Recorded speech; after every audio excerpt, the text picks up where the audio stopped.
Kamusta? Mabuti? For today's video.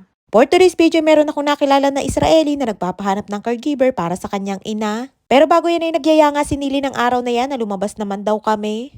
Emmanuel, nakatim ko na rin sa lo, mami. Ay nga nagpaalam na si Nilush kay Lola na aalis na daw kami. Andyan pa nga yung isang kahon ng mga gulay at prutas na binili ni Rapi at hindi ko pa nga nadadala sa kusina.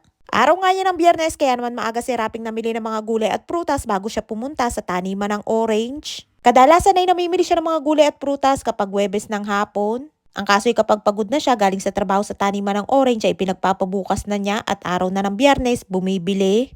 Ay nga't abot langit na naman ang ngiti ni Nilush at makakapag-shopping na naman ang person for today's video. Minsan nga sa sobrang excited, pagising ko pa lamang ng umaga ay nakagayak na si Nilush at ready to go na.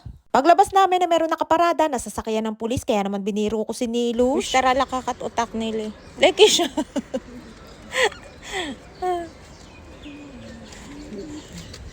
Ay nga tatawa ako kay Nilush dahil biglang napatigil nung sinabi ko na kukuhanin siya ng pulis. Kapag panahon nga na bumabalik ang sakit ni Nili at merong araw na wala siya sa mood, umiiyak at sumisigaw ay laging panakot namin ni Lola na kapag hindi siya tumigil ay kukuhanin siya ng pulis. Andito na nga kami sa tindahan na lagi namin pinupuntahan at nakakita nga ako dyan ng tsinelas. Bumili nga ako para pambahay ko at mura lamang yan, 10 shekel o nasa 150 pesos. Nakakatuwa nga ding mamili dyan dahil mura ang kanilang mga bilihin at maraming pwedeng pagpilian na iba't ibang mga paninda.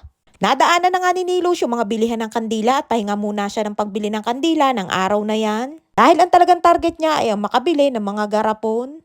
Dati nung nasa lumang pwesto pa ang tindahan na yan ay hindi bumibili si Nili ng garapon doon. At nang lumipat ka sila dyan ay lumaki ang kanilang pwesto at dumami din ang kanilang stock. Kaya naman tuwang-tuwa si Nilush na mamili dahil marami siyang iba't ibang klase ng mga garapon na pwedeng pagpilian. Ay nga't sabi ko'y bumili din kami ng lagay ng pinggan para mapalitan na yung nasa bahay dahil masyado ng luma at hindi na maganda.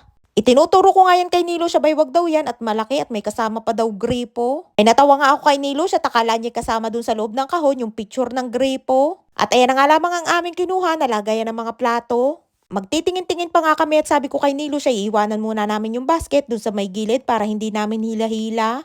Abay ayaw ngang iwanan at baka daw mawala kaya naman nasabi ko ako na lamang ang hihigit sa may basket. Nang pumunta nga kami dyan ng araw na yan ay marami ding mga napadagdag na iba't ibang klase ng mga paninda. At ayun nga't meron na ding shampoo at hindi nga pinalampas ni Nili at kumuha ng Barbie na shampoo. Ang ganda nga ng lalagyan pero hindi naman niyang gagamitin ni Nili at ipang display lamang. Nakakita nga din ng sabon na pampaligo kaya naman kumuha din. Kumuha na nga din ako ng pangkuskus ng plato at mura nga lamang yan, 5 shekel o nasa may 70 pesos lamang ang 6 na peraso. Ay nga't ayaw ni Nili bitawan niyang basket at higit-higit niya din.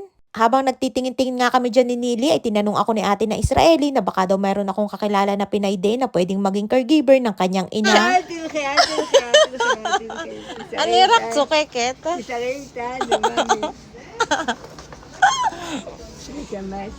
Siya mali ima siya laze. Abakora.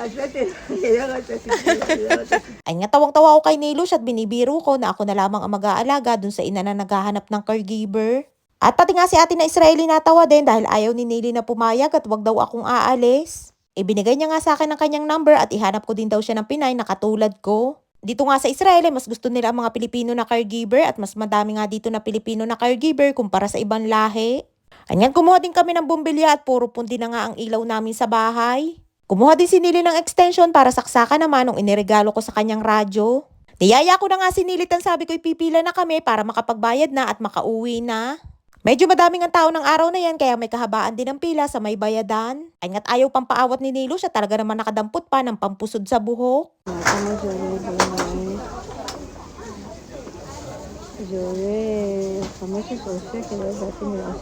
Kamesh shekel. Ay nga't malapit na kaming magbayad ay nakakita pa ng lapis na iniwanan siguro ng kung sino dyan sa may gilid at gusto pang kuhanin. Sabi ko na nga lamang ay wag kuhanin at baka balikan dyan nung nag-iwan. Kapag nga hindi kinontrol si Nili sa pagbili ay lahat ng kanyang magustuhan ay bibilhin. Bilin nga ni Lola kay Nili ay wag damihan ng pagbili dahil pare-pareho lamang din naman ang kanyang binibili at marami na siya sa bahay. Yes po.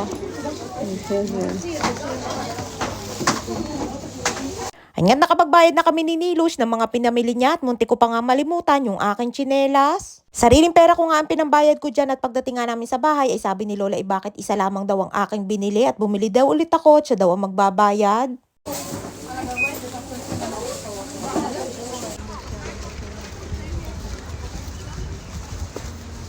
Hindi, patak.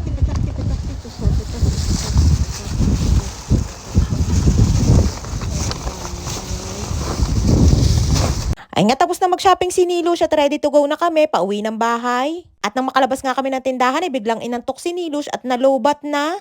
Habang nga naglalakad ay sabi ko kay Nili ay ituwid niya yung kanyang likod para hindi siya nakukuba. Ay siya hanggang dito na lang ang ating kwento for today's video. Maraming po salamat sa inyong support at laging panonood. Mag-ingat po kayo palagi. And please subscribe to my YouTube channel. Please follow and share. Salamat!